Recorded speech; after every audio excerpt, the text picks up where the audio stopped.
Céline, absolument. Chers amis, sœurs, camarades, Pierre avait au moins 3 patries qu'il chérissait. La France, l'Algérie et la mathématique. À toutes les 3, il confiait son cœur entier. Et à chacune des 3, il ne se gênait pas pour dire ce qu'il avait sur le cœur, même quand ça faisait mal. Et en ce qui me concerne, c'est par la 3e de ces patries que je l'ai commencé à le connaître. Nous étions ensemble au conseil scientifique du Palais de la Découverte. J'avais tout de suite remarqué cette jeune personnalité du palais, engagée, passionnée, contestataire sans aucun doute, et qui parlait de mathématiques à chaque fois comme il racontait une belle histoire, quand il était devant un public de jeunes et de moins jeunes, prenant plaisir à ménager ses effets, sortant une forme improbable de sous la table, indiquant telle ou telle connexion que l'on n'attendait pas, vraiment dans la tradition d'un conte. Persuadé, convaincu que on peut faire sentir aux jeunes, aux moins jeunes, aux non-spécialistes, le souffle épique, le souffle poétique qu'il y a dans les sciences, et en particulier dans les sciences mathématiques, et le souffle de la recherche.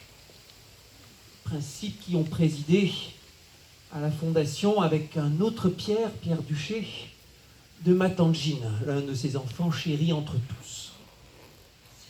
Et puis il m'a fallu du temps, des années, avant de comprendre que ce modeste et passionné enseignant et conteur de mathématiques que j'appréciais, c'était l'héritier d'une figure légendaire pour l'indépendance du peuple algérien, mais légendaire pour les valeurs qu'il a promues à travers son sacrifice pour le monde entier.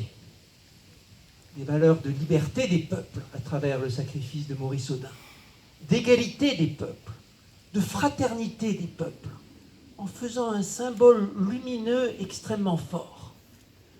J'ai pu l'apprécier dans les ouvrages, j'ai pu apprécier cela en me documentant, mais je ne l'ai jamais ressenti aussi fort que dans l'une de ces fois où j'accompagnais Pierre en Algérie. Bien sûr, tout ce que dégage la place Audin, monsieur l'ambassadeur, vous évoquiez tout à l'heure, toute la force qu'il y a sur cette place où le peuple algérien se rassemble chaque fois qu'il veut manifester son attachement à la liberté. Mais aussi, je me souviens de cette fois, par exemple, l'expression sur le visage d'un agent de sécurité à l'aéroport. Quand je dis « Ah, c'est Pierre Audin, le fils de Maurice », l'expression sur le visage de cet agent, on aurait cru qu'il avait vu un ange apparaître devant lui. Pierre prenait toujours cela avec la fierté qui convient quand on s'inscrit dans une grande histoire. Et à la rigolade aussi, parce qu'il n'était pas du tout du genre à avoir la grosse tête, c'est le moins qu'on puisse dire. Au fur et à mesure, avec Pierre, nous avons pu, au travers de combats communs, nouer une grande amitié et confiance réciproque, en toutes circonstances.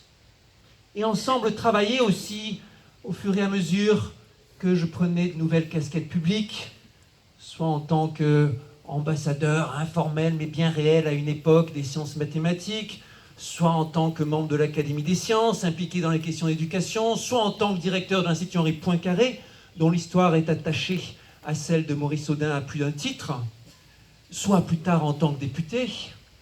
Et ça a été l'occasion de combats menés ensemble, avec ténacité et avec la joie de travailler ensemble entre amis.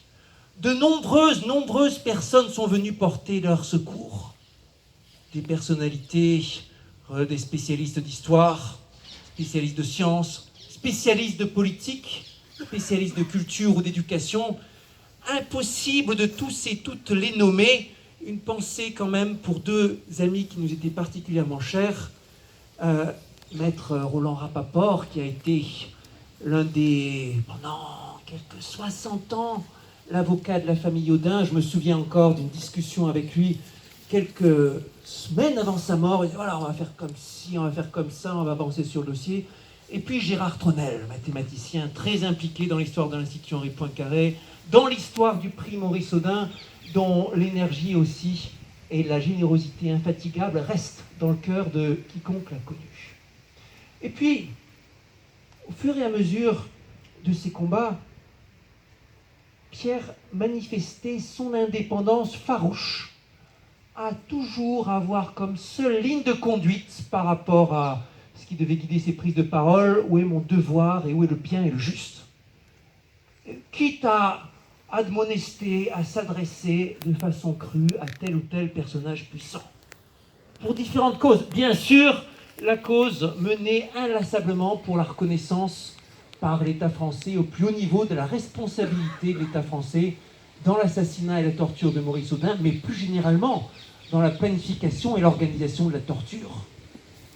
Mais il y a eu aussi plus récemment les combats pour la libération de Khaled Drareni à l'époque où il était injustement privé de liberté, pour la rouverture des archives que nous avons vu s'ouvrir puis se refermer aussitôt sous la combinaison de qui sait quelle combinaison administrativo-politique, et ainsi de suite. Et toujours, Pierre était là, levant le poing jusqu'à la dernière minute. Au cours de ces engagements, les différentes patries de Pierre se mélangeaient allègrement. C'est à Ouargla, dans un colloque que nous étions tous les deux en Algérie, qui m'a transmis précieusement, amené du Palais de la Découverte, la planche de Galton, bien conçue de façon experte, qui allait me permettre de faire une démonstration dans une conférence publique à Vancouver. C'est Pierre qui m'a présenté les personnes dont il espérait qu'elles puissent un jour, c'était l'un de ses rêves, fonder l'équivalent du Palais de la Découverte en Algérie, avec la conviction que la France et l'Algérie, au-delà de tout le passé, ont une incroyablement riche histoire à écrire en termes scientifiques et en termes culturels. Et quand la maladie a été déclarée, c'est le même mal qui a emporté mon père, et selon le même calendrier pratiquement, dès le début, je n'ai pas été optimiste sur l'issue, mais je savais, le grand enjeu, c'était combien de temps, et la maladie a laissé à Pierre le temps de continuer à lever le poing et à deviser gaiement de comment construire un monde meilleur. Maintenant que Pierre est parti, nous pouvons apprécier d'abord tout le bien qu'il a pu faire à sa famille, à ses proches, le bien qu'il a pu faire au monde. Le monde serait un moins bel endroit sans son action, ne serait-ce que pour une chose, s'il n'y avait pas eu l'entêtement de Pierre, la France n'aurait sans doute toujours pas reconnu la responsabilité de l'État dans ces questions de torture et d'assassinat qui sont indispensables à un avenir partagé. Nous n'aurions pas ce merveilleux outil qui est Matanjine pour faire rêver nos jeunes à la recherche. Et puis, de Pierre, je garde aussi, comme tout le monde autour dans cette assemblée, certainement, des images, des souvenirs précieux. En ce qui me concerne, certains des plus émouvants de ma vie. Je me souviens de cette fois, quand j'étais au téléphone avec Sylvain Faure, à l'époque conseiller mémoire du président Macron, me lisant le discours qu'il avait préparé pour être présenté à Josette Audin, 13 septembre 2018. Discours préparé après écoute et pression de nombreuses personnes, dont Pierre faisait partie bien sûr, après avoir entendu ce discours, me dire c'est incroyable. C'est le discours qui était attendu, d'avoir eu l'appel de Pierre quelques minutes plus tard, me disant ça y est, nous avons le discours qu'il fallait. Je ne vois pas ce qu'un président aurait pu dire de plus par rapport à ce dossier en l'état actuel des connaissances. Je me souviens quelques jours plus tard de cette séance incroyable.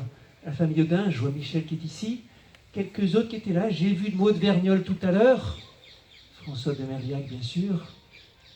Il nous en reste quelques souvenirs, dont certains moments qui étaient cocasses, et les uns, ceux qui sont concernés se souviennent, et un sens de gravité devant la page d'histoire qui était en train de s'écrire.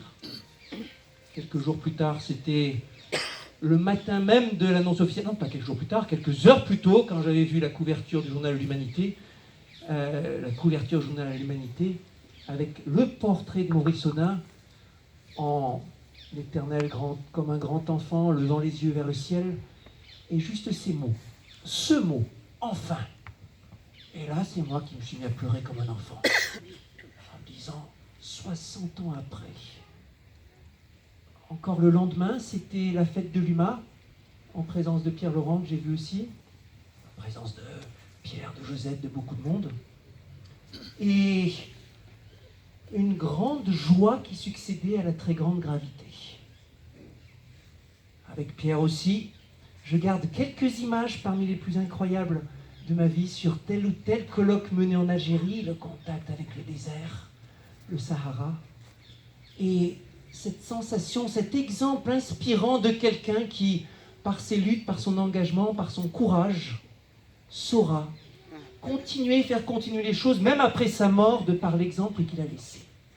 C'est l'ambition de l'association Josette et Maurice Audin, que j'ai l'honneur de présider aujourd'hui, que de reprendre ces luttes, de travailler inlassablement à la coopération franco-algérienne, que ce soit en termes de mémoire, en termes de culture, en termes de science, avec la gravité qu'impose l'histoire et le sang versé, avec la joie de pouvoir continuer à faire des choses ensemble, et avec un collectif